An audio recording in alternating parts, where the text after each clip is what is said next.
Hey, what's up guys, Pizza I've got coming out here with a video. This video is called the WeedTech GBB pistol full tutorial, with meaning that in this video we're going to be talking about this gun and its features, which, I mean, this gun is freaking fantastic. Just saying, this gun is fantastic.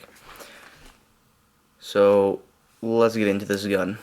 So we're going to put this to the side, and we'll get to that gun later, but so let's get this one. This is our mag for it, and this is the mag for that one. We're not talking about them. So when I say full tutorial, I mean we're going to be going to full review of the gun. So from front to back and internals. So let's just do that, alright? So here's what we're going to do, is we're going to start with the front of the gun to the back of the gun, and we're going to go on this side first, and then we're going to go just to the back of the gun on this side. So let's get into the review. From this side, the front of the gun here, where there's not really much to talk about, we have our standard usual cut in right here for the blowback kind of area where this guide would go into in the internals. This model has no orange tip at all, but it does have a slanted front sight, which is dotted, as you can see right there. There is a seam for the slide to actually go back. See how it's not really, there's no contact with the metal though, so you're not going to get that squeaking feel. Like I said, no orange tip, but it does have little grooves inside of it, which is pretty cool.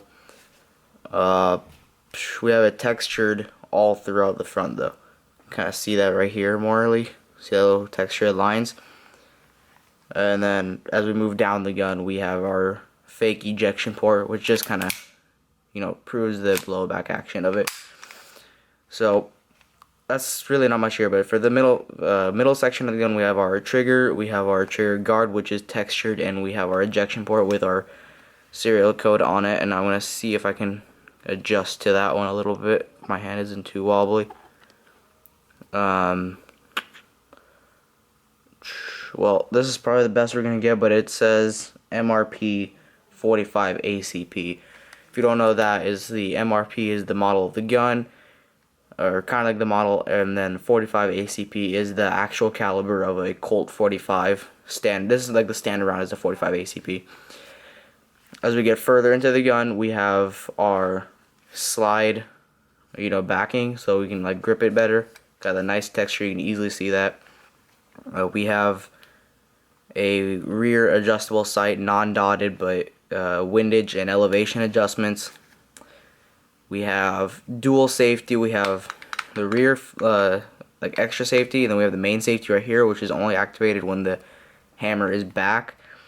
We have very nice like really strong polymer plastic hand guards that are textured really nicely, and we have these are all plastic. You can take these off and replace them.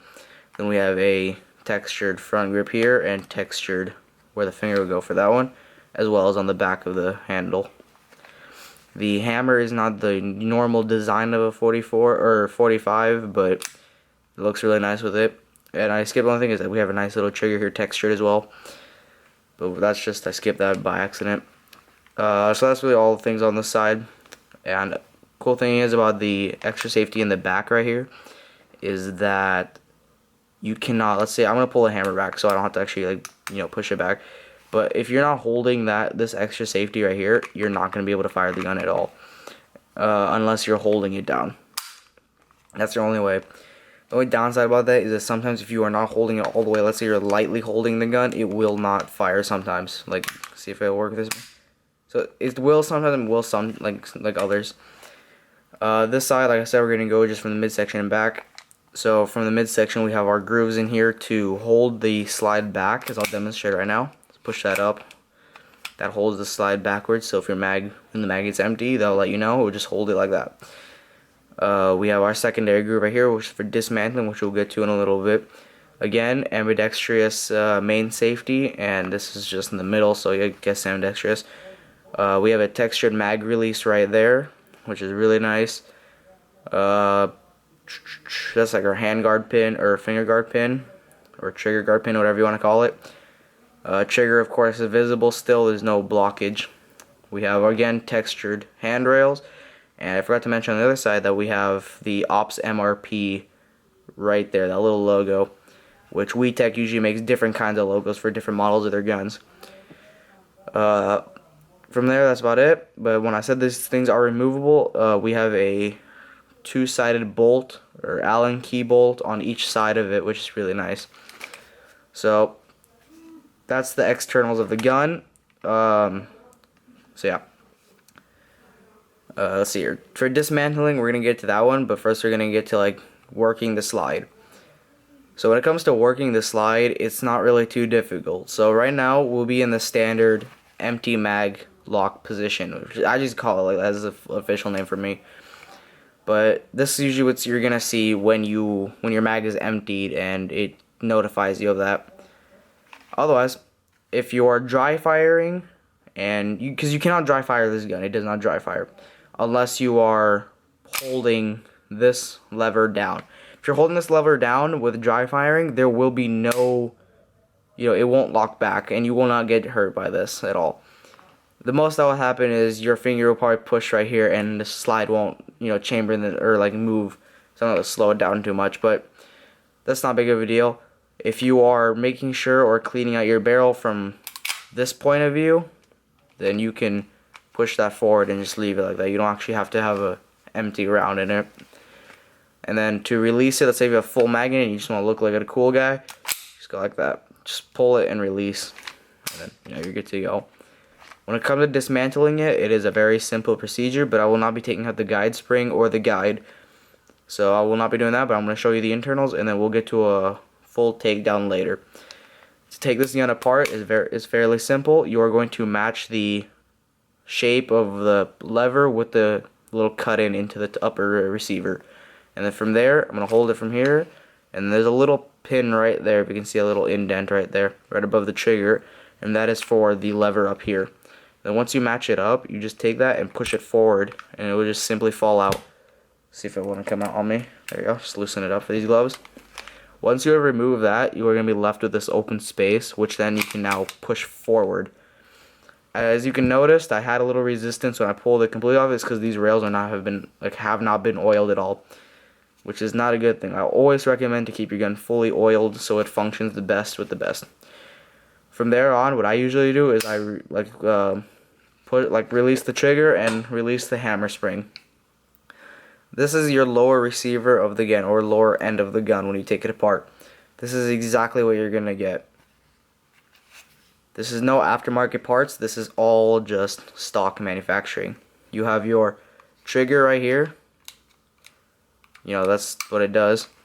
Your safety right here. See, it's not letting me pull the trigger unless I pull the safety, which is forward, and then does its thing. Hammers right here. That's all your components right there. See if I can just kind of. There you go. That's your whole thing. This is gonna be your safety, I think. It's your safety. Okay, no, sorry, that's my bad. That's not your safety. But that's all I gotta do. So now we're gonna move on to the upper portion of the gun. This is the upper portion, which is where all the action happens of your blowback, functioning. Like I said, this whole gun is full metal, so don't think of anything. The internals are metal, externals are metal, except for the handguards. This is your upper receiver internal. Sorry about that, guys, but that happens. Like that. That's what you're gonna get.